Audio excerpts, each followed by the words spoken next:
Declan, a good win there against Maracloon.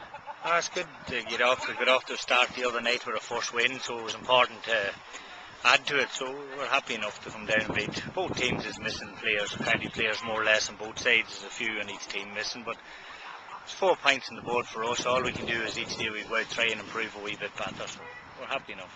What's your priorities for this year so far, Declan? Priorities every year, I suppose, in Blayney is to win the championship, but it's not happening. It hasn't happened in a long time, 7 or 8 years. So we're hoping to be better than we were last year, and last year we hoped to be better than the year before. So eventually, if we keep improving, we're hoping that we'll eventually get there.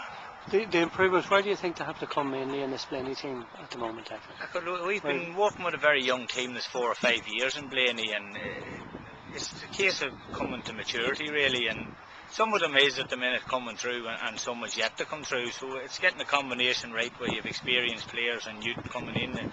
It's hard to get it right, but we feel we'll eventually get there. And you've got the league going now, you have 4 points in the bag.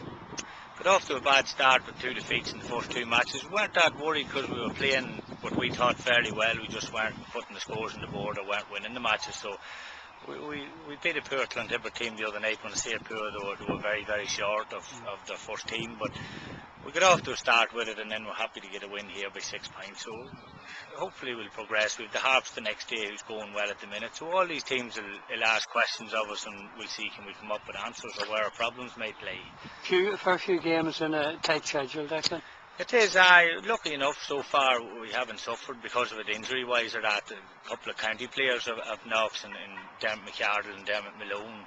But we're lucky enough small minor things is happening wise in every club, whether it be ankles twisted and one thing or another. But we're lucky enough with nothing major.